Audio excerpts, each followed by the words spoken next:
I want you to just close your eyes for a second. Picture the most stable, most unshakable thing in your life. Okay. Maybe it's the government, maybe it's the economy, maybe it's just the physical ground right under your feet.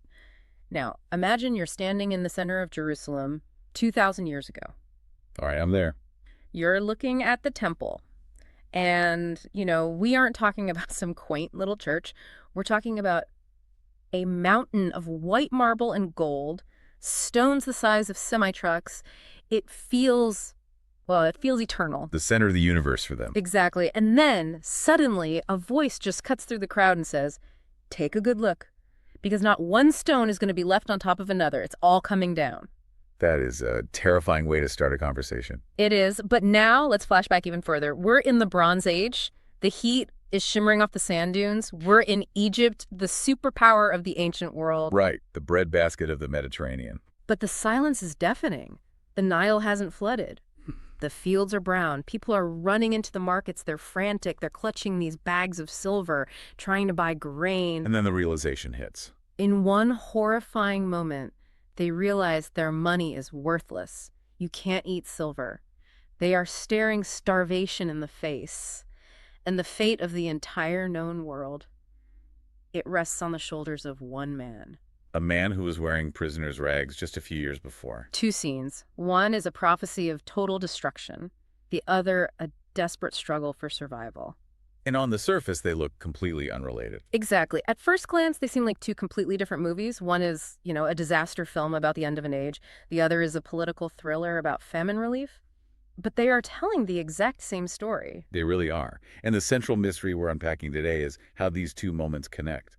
How does the collapse of the temple in Matthew connect to the survival of a family in Genesis? And more importantly, what does that reveal about who God is when the world starts shaking? That's the core question. Welcome to Timely Word. I'm your host, and I'm genuinely excited to dig into this today. We aren't here to, give you a lecture or read you a textbook. Not at all. We are here to take these ancient accounts and find the pulse. We want to see how these narratives speak directly to the now. It is great to be here. And honestly, the texts we're looking at today, Matthew 24, Job 24, and Genesis 47 and 48, they're heavy. They deal with judgment, famine, death. They are definitely heavy. But they are incredibly necessary. They are. So here is our mission for today. We're looking at prophetic destinies and days of judgment. That sounds intense, I know. It does. But specifically, we are going to hunt for this character Jesus calls the faithful slave. Who is he? What does he do when the master is away? And we want to see this shepherd God who claims to redeem us from all evil.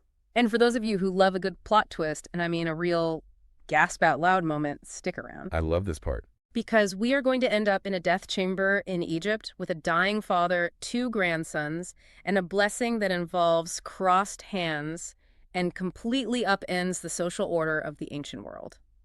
It's pure drama. It really is. Okay, let's unpack this. We have to start with the end of an era. We're in Matthew 24. Right. And context is everything here. Jesus and his disciples are walking out of the temple complex. And who are these guys? Well, you have to remember they're mostly from Galilee. They're country boys. They are not used to this level of grandeur.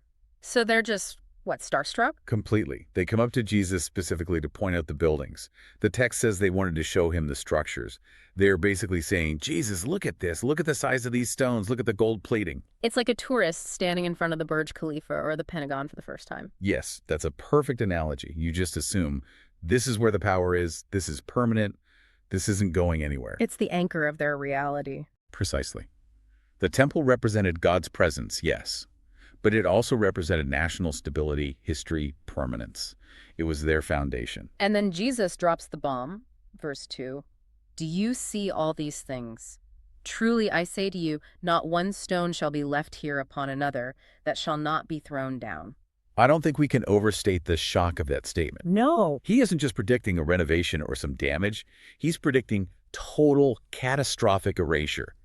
He is telling them that the institution they think is eternal is actually temporary. That must have just sucked the air right out of the courtyard. It would have shattered their worldview. It signals this massive shift from relying on a physical location, a temple made with hands, to needing a completely different kind of spiritual readiness. It's a terrifying thought, really. What do you do when the things that look the most stable are the things that fall the hardest? Right. So naturally they wait. They wait until they are away from the crowds. They get him alone. They walk over to the Mount of Olives, which has this incredible view overlooking the temple, and they ask him privately, "Tell us, when will these things be?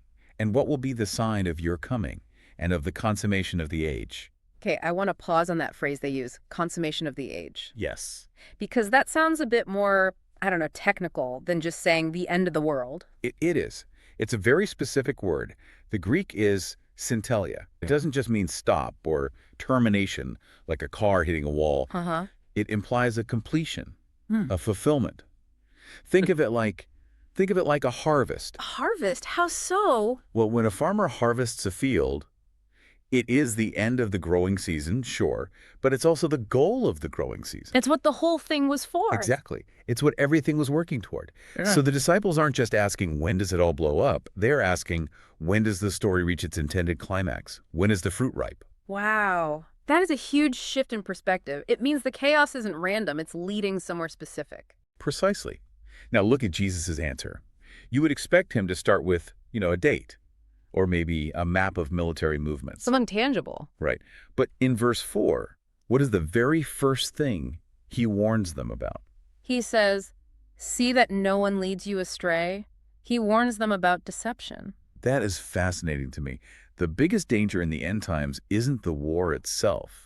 It's the deception. It's the deception. He says, many will come in my name, saying, I am the Christ, and they will lead many astray. Why start there? Why is deception a bigger threat than, say, an earthquake or a famine? Well, think about the psychology of crisis. When the world is shaking, when those stones are falling down, people are terrified. They feel vulnerable. And when you're terrified? You're desperate for a savior. You're looking for anyone with a plan, anyone who seems to have answers. So you become susceptible to the strong man, the charismatic leader who stands up and says, I alone can fix it. Exactly. I am the anointed one. Follow me. Jesus is warning us that when the pressure mounts, our discernment is the first thing to go, if we aren't careful. He's saying, keep your head. And then after the warning about the mind, he gets to the physical signs. Right. Verses 6 and 7, wars and rumors of wars, Uh, nation rising against nation, famines and earthquakes. Which, sounds like standard apocalyptic fare. We see this on the news cycle almost daily. It feels very familiar, doesn't it? It does. But look at the metaphor he uses in verse 8. This is the key. This is the lens for interpreting all the violence. He says, all these things are the beginning of birth pangs. Birth pangs. Okay, that changes the tone completely. It does, because if you just see war and famine, you see death. Yeah. It's depressing, it's hopeless. But if you see birth pangs, you realize that this pain is productive. Because birth pangs lead to a birth. Right. It suggests that the old age is in labor. The pain is real, the screaming is real, but it's not death for the sake of death, something new. The kingdom is trying to be born. So the suffering isn't meaningless. No, it's the friction of a new reality entering the world. That is a surprisingly hopeful spin on a terrifying list of events. But then it gets personal, doesn't it? It moves from nation against nation to they will deliver you up. And this is where we move into the next part of our discussion, the Great Tribulation and the state of the world. Matthew 24, verse 9, describes tribulation, killing, being hated by all nations. But the scariest part to me isn't the external persecution. Oh. It's what happens inside the community. Look at verse 10 and 12. Many will be stumbled and will deliver up one another and will hate one another. And then verse 12, because lawlessness will be multiplied, the love of the many will grow cold. That phrase, it chills me every time I read it. The love of the many will grow cold. It's almost worse than the earthquakes and the wars. It is. Yeah. I think it is because it's an internal judgment. Mm. The word for love there is agape divine, selfless, brotherly love. Right. Not just affection. No. And the cause of it growing cold is lawlessness, or in the Greek, anomia. Anomia, so no law. Literally no law. But it's more than just, crime in the streets. It's a state of being where rightful authority and structure break down, where justice fails. And when that happens, people go into survival mode. And when you're in survival mode, You stop caring about your neighbor. You stop being selfless. You start betraying people to save your own skin. so the atmosphere of the tribulation is a freezing over of the human heart. It's a cold world. It's a very cold world. Yeah. And in the middle of this cold world, Jesus gives a very specific signal. He calls it the abomination of desolation. Standing in the holy place. Now, we could spend an entire session speculating on what that object is, Oh, easily. but Jesus seems to focus more on the reaction to it. Yes, the reaction is what matters. And the reaction is flee. It's urgent. Verse 17, let him who is on the housetop not come down to take the things out of his house. That's the ultimate drop everything moment. It is. Don't go back for your coat. Don't go back for your wallet. Don't even go back inside. Just run. Because the tribulation that follows, as described in verse 21, is unprecedented, such as has not occurred from the beginning of the world until now. It is the absolute peak of human suffering and chaos. But there is a sliver of mercy tucked in there in verse 22. There is. Unless those days had been cut short, no flesh would be saved. So God intervenes. He intervenes, not because the world system deserves it, but, as the text says, on account of the chosen. Even in the midst of this overwhelming judgment, there is a remnant he is protecting. He puts a brake on the destruction. You know, this idea of suffering, of a world that's gone completely wrong, where the innocent are being crushed and the systems are failing, it actually reminds me of another text we have on our list today, Job 24. Yes, this is a brilliant connection to make. If Matthew describes the prophetic timeline of the tribulation, Job describes the personal experience of it. So let's pivot to Job for a minute. We usually think of Job sitting on a dunghill, scraping his sores. But chapter 24 is him looking out at the world and basically lodging a complaint against God. He starts with this agonizing question. Why are times of judgment not stored up by the Almighty? And why do those who know him not see his days? Which is basically him saying, God, where are you? Why aren't you fixing this? Why are the bad guys winning? Exactly. And he paints a picture of society that looks precisely like the lawlessness Jesus warned about. Look at the economic violence he describes in verse 2. Some remove the landmarks. That sounds like a minor zoning dispute to us. Right. But in the ancient world, moving a landmark that was stealing a family's entire heritage, it was stealing their livelihood forever. It's theft of the land, of their future. Then he says they seize flocks. They drive away the donkey of the fatherless. They were preying on the most vulnerable people imaginable, the widow, the orphan. And then Job zooms in on the poor, verses 5 through 8. The imagery here is just heartbreaking. He compares them to wild asses in the desert. That is such a dehumanizing image. It is. They're not even people anymore. They're just animals, scavenging for food in the wilderness. He says they're wet from the mountain showers, and they embrace the rock for lack of shelter. They are homeless, exposed, forgotten. But the cruelest irony, the real twist of the knife, is in verses 10 and 11. Read what they're doing while they are starving. This captures the injustice perfectly. It says, they go about naked, and hungry they carry the sheaves, and then, among the olive rows, they make oil. They tread the wine presses, but suffer thirst. Do you see that? Do you see the cruelty in that? They are harvesting the grain for the rich, but they themselves are starving. They're treading the grapes to make wine, but they are literally dying of thirst. It's labor without reward. It's total systemic exploitation. They are surrounded by the abundance of the field, but they are not allowed to taste it. And verse 12 just sums up the agony of it all. From the city men groan, and the soul of the wounded cries out. Yet God does not regard the folly. That is the hardest line in the whole chapter. God does not regard the folly. It feels like heaven is silent. It feels like God is looking at this nightmare, this tribulation, and doing nothing. So we have Matthew telling us it's coming, and we have Job telling us this is what it feels like. A world where love has grown cold, where the poor are crushed, and where God seems completely absent. It's a heavy picture, a really heavy picture. But this is why we have the third part of our deep dive today. We cannot stop at the problem.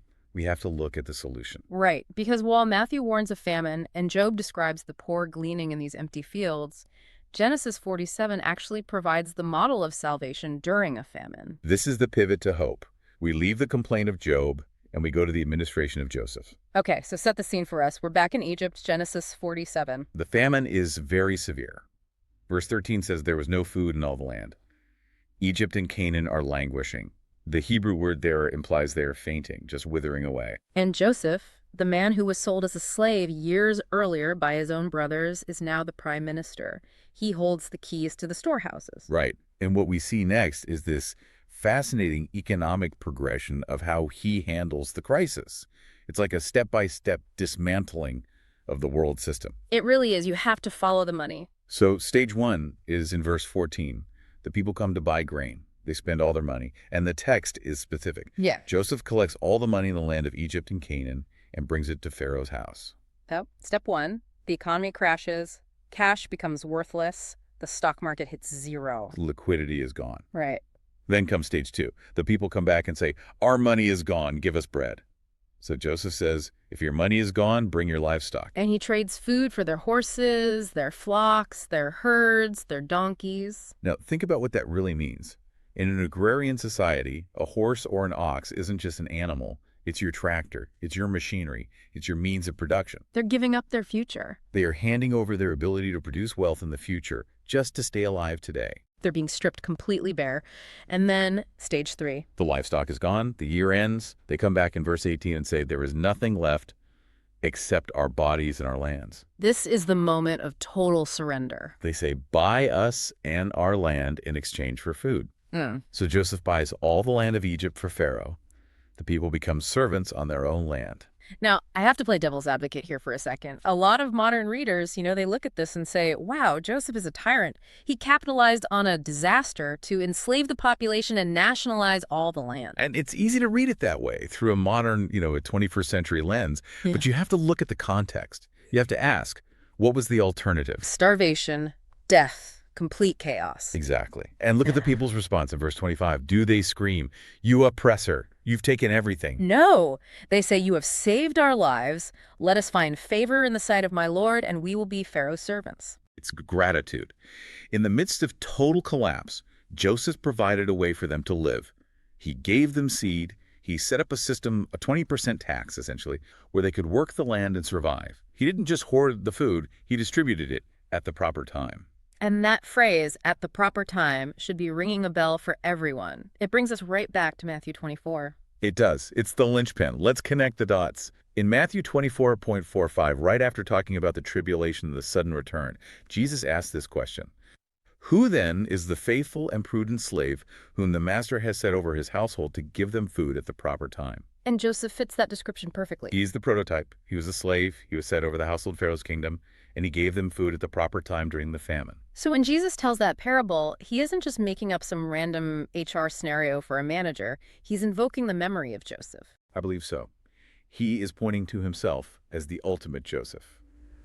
When the world runs out of money, when our resources fail, when we have nothing left but our broken bodies and our empty fields, Christ is the faithful slave who opens the storehouse. And the evil slave in the parable is the exact opposite, right? He's the perfect foil.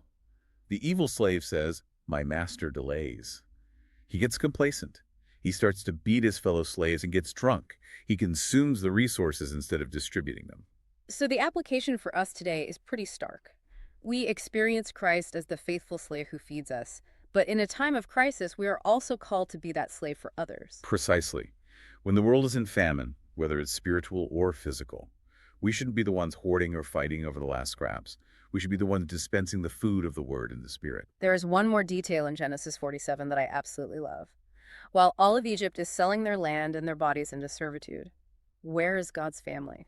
They're in the land of Goshen. And verse 27 says, and Israel dwelt in the land of Egypt, in the land of Goshen, and they acquired possessions in it and were fruitful and multiplied exceedingly. It's a complete and total contrast. The world is diminishing. The kingdom is expanding. The world is losing its possessions. God's people are acquiring them. It highlights this stark distinction between those who are struggling under the failing world system and those who are under the direct care of the shepherd. Speaking of the shepherd, let's move to part 4. We are going to Genesis 48. This is a profound chapter, and this is where we start to see this multifaceted God we mentioned in the intro. We are at the deathbed of Jacob. The patriarch is 147 years old. He knows the end is near. And verse 2 says something very touching, very poignant. It says, Israel strengthened himself and sat up on his bed. He summons every last ounce of energy he has. Yeah. Why? Because he has one final prophetic task to finish. He needs to bless Joseph's sons. Joseph brings his 2 boys, Manasseh and Ephraim. And Jacob starts by reviewing his life. He talks about God appearing to him at Luz. But then when he blesses them in verses 15 and 16, he uses 3 very specific titles for God. And I want us to really slow down and look at these because they reveal the Trinity in a way that is just hidden in plain sight. Let's break them down. First, he says, the God before whom my fathers Abraham and Isaac walked. That refers to the source, the tradition, the covenant. That is God the Father, the God of history, the God of the overarching plan. Jacob is acknowledging, I didn't start this. I'm part of a story. I walk before the same God my fathers did. Then he gives the second title, the God who has shepherded me all my life to this day. And this is deeply, deeply personal. The Hebrew word is ra, to shepherd, to tend, to feed. Jacob was a shepherd himself. He knows what that job entails. It's a dirty job. It's a hard job. It means fighting off wolves, finding green pastures, pulling stubborn sheep out of crevices. He is saying God has done that for me every single day of my long life. He fed me, he guided me, he protected me. This points so clearly to the work of the Spirit, the indwelling, daily guiding, feeding presence of God. It's the aspect of God that is with us in the trenches of our daily lives. And then the third title, the angel who has redeemed me from all evil. This is the most fascinating, though. The angel. And the action is redeemed. The word is related to goal, the kinsman redeemer. It implies buying back, rescuing from a tight spot, and intervention. And Jacob needed a lot of redeeming in his life. Oh, he certainly did. He was in trouble with his brother Esau. He was in trouble with his father-in-law Laban. He was in trouble during the famine. But he says, the angel redeemed me from all evil. Not some evil, all evil. This angel who redeems, this is the Son. It is. It's the pre-incarnate Christ, the messenger of the covenant who actively intervenes. So in this one blessing, Jacob invokes the Father, who is the source of the plan, the Spirit, who is the shepherd in the journey, and the Son, who is the redeemer from trouble. That is so profound. And practically, for you, the listener, this is huge. It means God isn't just a distant creator. No. Whatever situation you are in right now, you can experience him in these ways. Do you need direction? He is the shepherd. Are you in a trap or a crisis? He is the angel who redeems. He is multifaceted and active. That is incredibly comforting. But now we get to the drama, the scene in the room with the boys, the mystery of the crossed hands. This is one of my favorite moments in the entire book of Genesis because it is so visual and so subversive. So set the stage for us. Joseph brings his sons to his dying father for the blessing. Right. Manasseh is the older brother. Ephraim is the younger. Now, you have to understand, in the ancient Near East, the rules were ironclad. The firstborn gets the right hand. The right hand represents the authority, the power, the double portion of the inheritance. It's the prime position. Exactly. It's a law of primogeniture. It's how the world works. It's fair. It's orderly. It's expected. So Joseph, being a good administrator, a man of order, he positions them perfectly.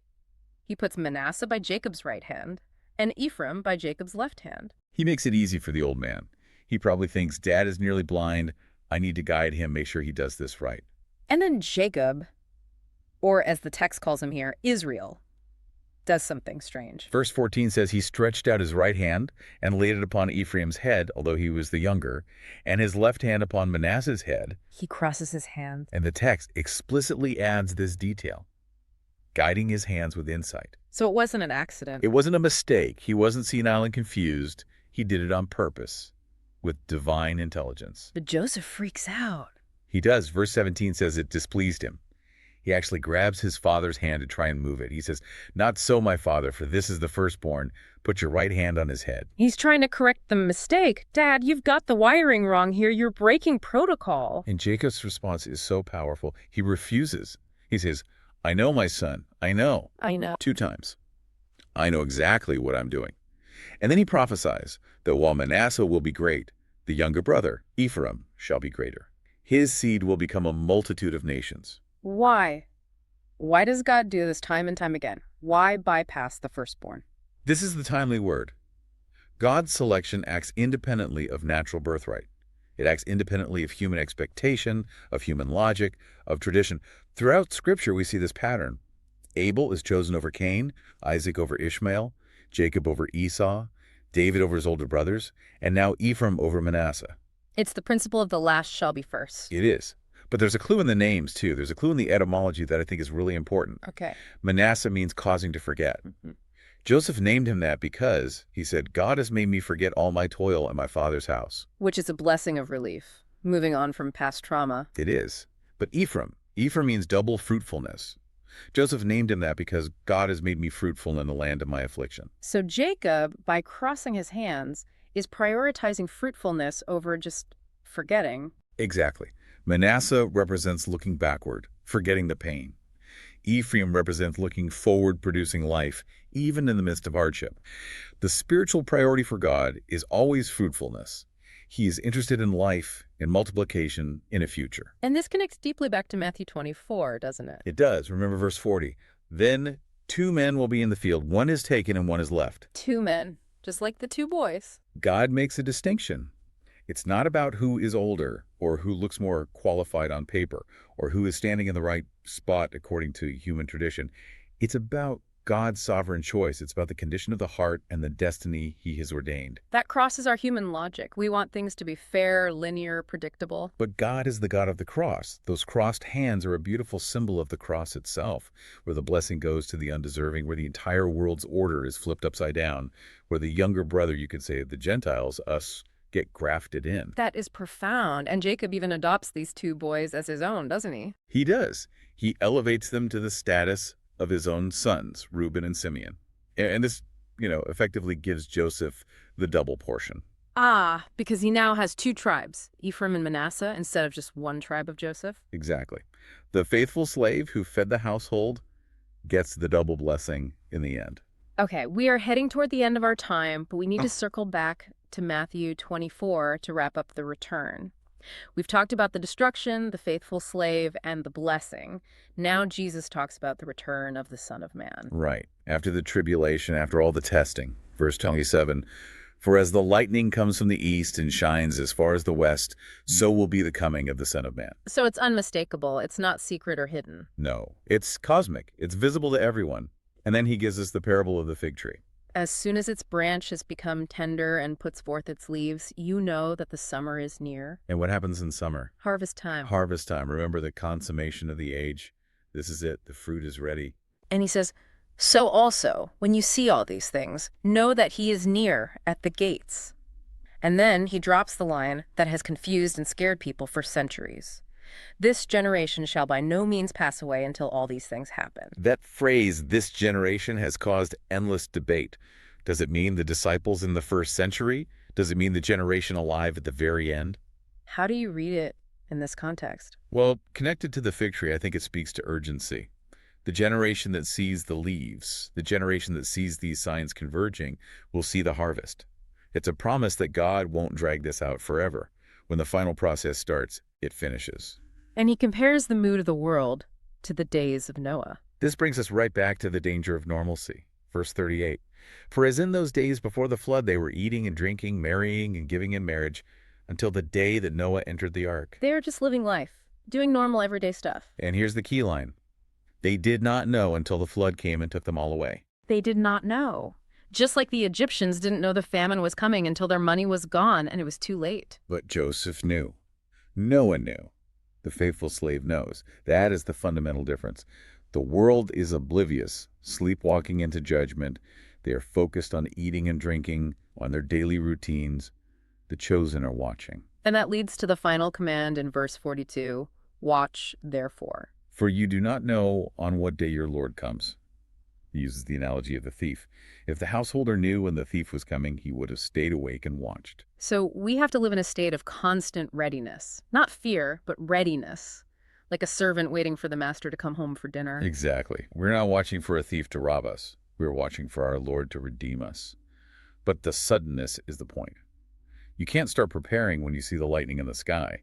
You have to be ready before that. So let's try and synthesize all of this. We've covered a massive amount of ground today. We have. We've seen that we live in a time that feels very much like Matthew 24. We hear the rumors of wars.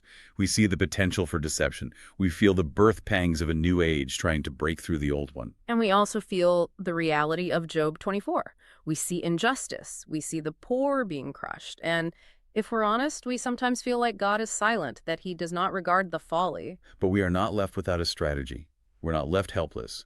We have the resource of Genesis 47 and 48. We have a faithful slave, Christ, who has stored up food for us. He has the word. He has the spirit.